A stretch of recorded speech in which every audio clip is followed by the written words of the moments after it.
Good morning, APUSHers. Um, Coming at you again with a little wrench in our plan. We're not going to be doing direct instruction today via Blackboard Collaborate because there's still problems with Blackboard. I'll keep you updated on that, but we're still going to roll forward here since we have the AP exam to prepare for. Again, I hope everybody's doing well. If at any point while you're watching this you have any questions specifically, just email them to me and I will be able to respond pretty quickly. The plan for today is to review some new lecture content that is available on Google Classroom.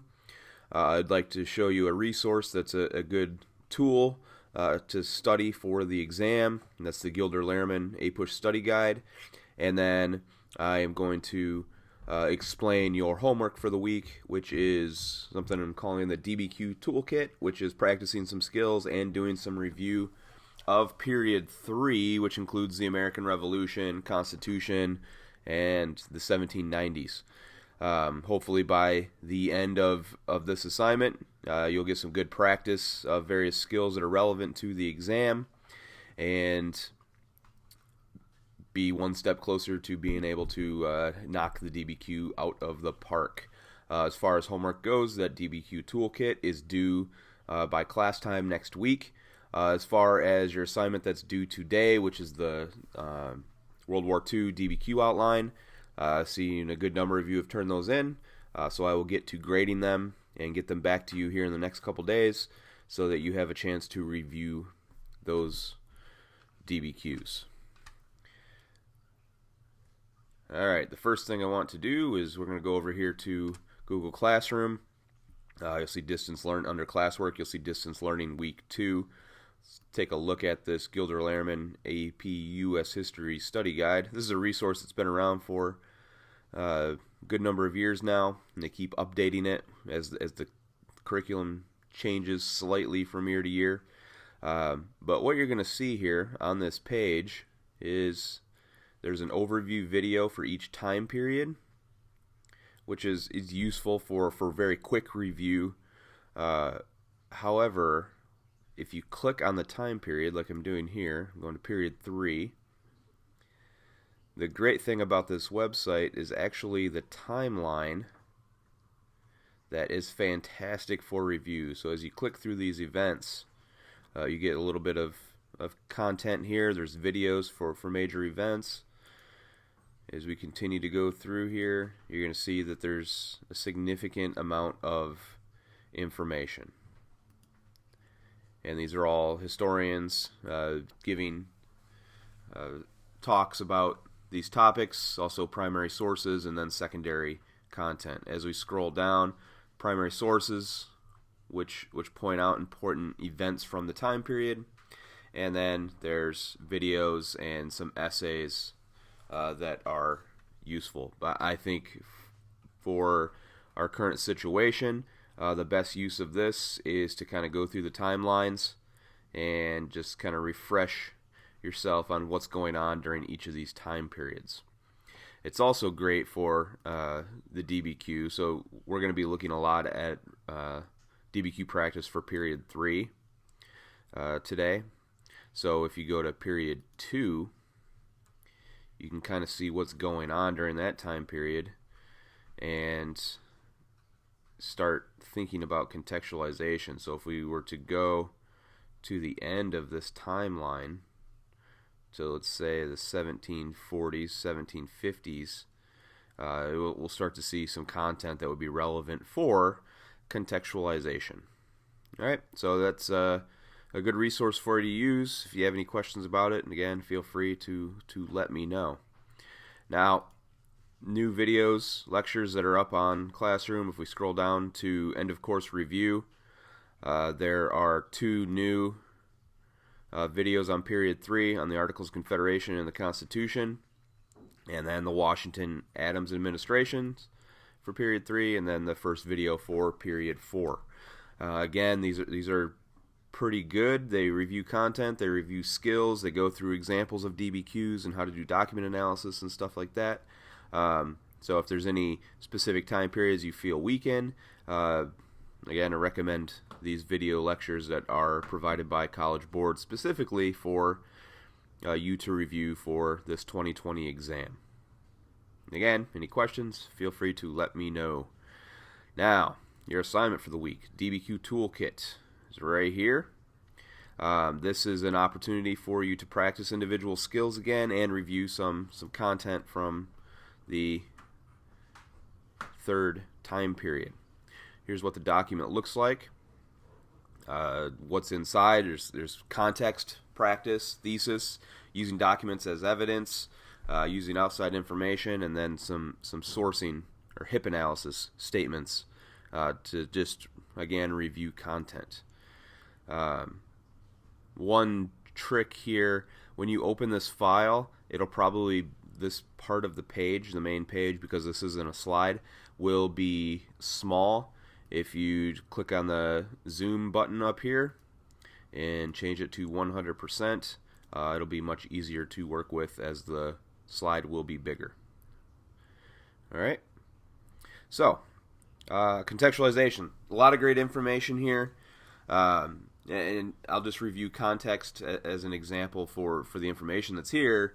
You can kind of think of context as the equivalent to the beginning of your favorite show when it recaps what happened in previous episodes, in order to help you understand what's going on in this week's episode, or similar to the text moving on the screen at the beginning of the Star Wars movies if you're a Star Wars fan. If the topic of the essay is this week's episode, what should you know about what led to this point? What relative events, people, and themes help frame what you'll be writing about? That is the key. Now we've talked about this checklist for context over the course of the school year, but it should be about 2 to 5 sentences. You fully explain the topics that you're introducing. Just don't go overboard on this because you're short on time for the timed essay, and you really only need a few sentences. But it's best to put this before the thesis in your introduction paragraph because, again, it sets up your argument for you. Most of the time, you're going to write about something that happened before the time frame of the question, let's say 50 years before the time frame of the question. It can be another issue happening at the same time as long as it does not directly answer the question. This is kind of tough to do, so try to stay away from that. It should contain a theme or a general trend and a specific example of the trend. So we're talking about, during the school year, we talked about broad versus local contextualization. The broad contextualization being a trend of the time period, and then the local contextualization being a specific event that symbolizes that broad theme. So here's an example. The prompt is evaluate the extent of change in ideas about American independence from 1763 to 1783. So, prior to the conclusion of the French and Indian War, relations between colonists and Britain were generally positive, and the colonies enjoyed a great deal of political and economic autonomy. Remember that this process was referred to as salutary neglect. All right. Moving on, politically, the Virginia House of Burgesses developed as a legislative assembly that represented the voices of the planting class of Virginia. So introducing a class conflict going on here between the planting class, which are the wealthy elite, and the poorer, more working classes, and then below that class, obviously, slavery. All right, moving on here. Despite mercantilist policies, laws like the Navigation Acts were loosely enforced.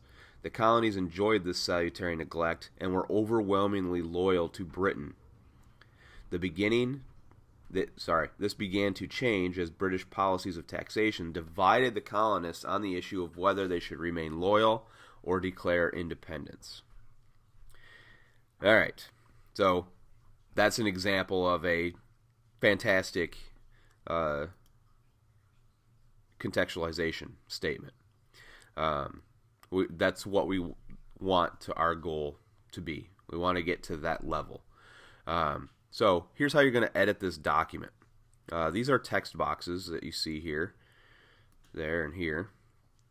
To type in them, just click on them, double click actually, and you can add your own content to answer these questions. Now I just want to go over some topics here. So let's look at the first one here so we can kind of get an idea of what some relevant topics are going to be. For the purpose of this, I am not going to write out a full contextualization statement, but I'm just going to provide you with some ideas for topics to get you started.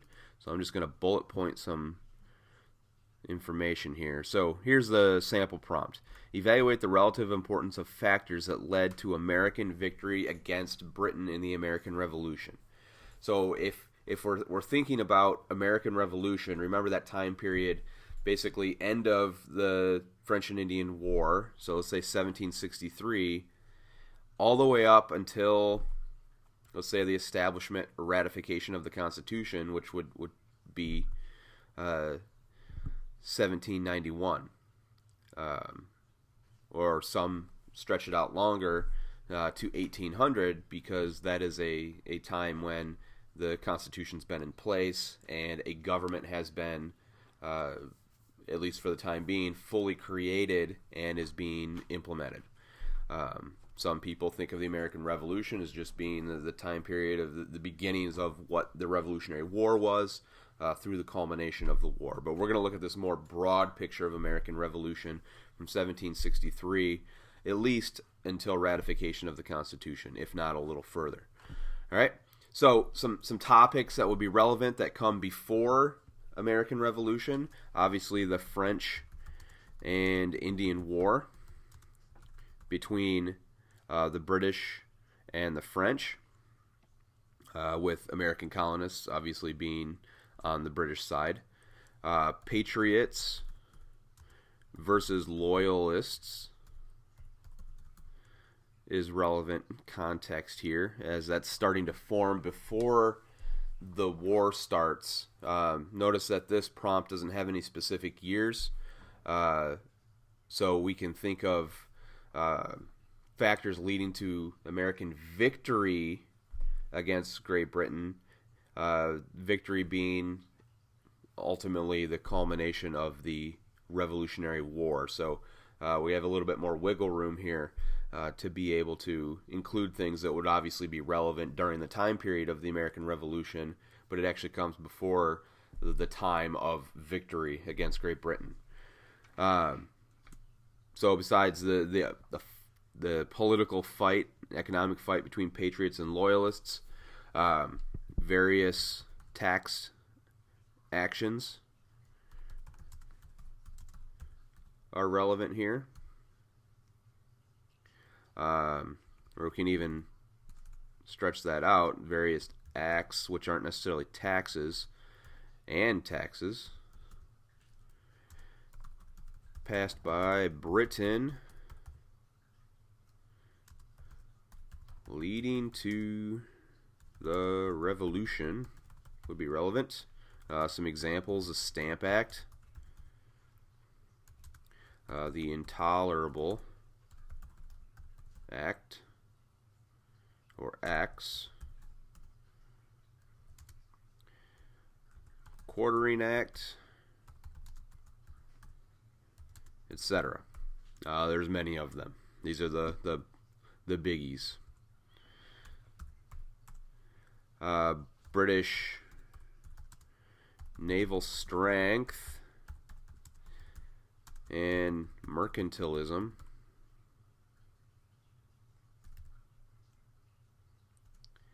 And then previous lack of colonial unity. And a good example of that is, you've seen it on my wall all school year, that join or die flag that's hanging by my door. The attempt of Benjamin Franklin to try to unite the colonies against Britain before the American Revolution. All right, so here are some topics. I mean, these all connect to the topic, and there's a good amount of ways you could go about this. Now, you don't want to just have a laundry list of facts here, right? Like I've just done. This is just more so to get you on track, and I want you to write your own statement using one or two of these topics. But this one is fairly similar to the sample above, so should be pretty straightforward. All right, so we'll go down to thesis statements. So again, there's some tips here for how to write a good thesis statement, and then some sample prompts to practice those skills. The next, using evidence from the document. Again, some tips here and examples, and then an opportunity for you to practice this skill. Again, all reviewing time period 3. The next, using outside evidence. Again, an opportunity for you to practice. For this, I would like you to write in complete sentences so that you are in the habit of connecting that outside evidence to the prompt of the essay. And then sourcing, which is your HIP analysis. Again, some tips, and then an opportunity to practice on a couple documents that highlight important concepts from period 3. So that is the DBQ toolkit. If you have any questions while you're trying to work through this, again, feel free to let me know. I will be in touch. Hopefully I find out soon what the deal is going to be with direct learning with you guys. I think we're going to have some form of Collaborate Ultra. I'm just not sure how that's going to be rolled out. The current system, FCPS 24/7, which is an older version of Blackboard, is just not working at the moment, and they're trying to figure out a workaround. So I'll share that information when I get it. If you have any questions, let me know. Be on the lookout for your World War II DBQs to be returned to you with some feedback. And we'll just kind of keep playing this by ear, and we're going to have to roll with it because that's the situation we're in. So again, hope everyone's doing well. Email me with any questions. Thank you.